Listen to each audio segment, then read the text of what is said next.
Leviticus chapter 2.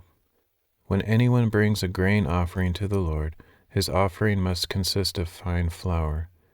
He is to pour olive oil on it, put frankincense on it, and bring it to Aaron's sons the priests. The priest shall take a handful of the flour and oil, together with all the frankincense, and burn this as a memorial portion on the altar, an offering made by fire, a pleasing aroma to the Lord. The remainder of the grain offering shall belong to Aaron and his sons. It is a most holy part of the offerings made by fire to the Lord. Now if you bring an offering of grain baked in an oven, it must consist of fine flour, either unleavened cakes mixed with oil, or unleavened wafers coated with oil. If your offering is a grain offering prepared on a griddle, it must be unleavened bread made of fine flour mixed with oil. Crumble it and pour oil on it. It is a grain offering. If your offering is a grain offering cooked in a pan, it must consist of fine flour with oil. When you bring to the Lord the grain offering made in any of these ways, it is to be presented to the priest, and he shall take it to the altar.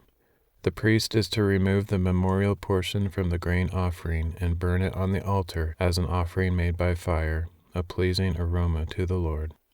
But the remainder of the grain offering shall belong to Aaron and his sons. It is a most holy part of the offerings made by fire to the Lord.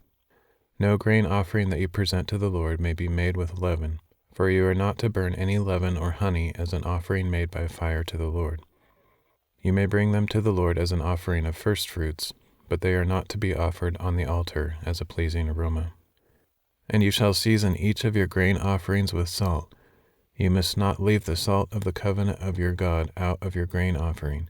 You are to add salt to each of your offerings. If you bring a grain offering of firstfruits to the Lord, you shall offer crushed heads of new grain roasted on the fire. And you are to put oil and frankincense on it. It is a grain offering.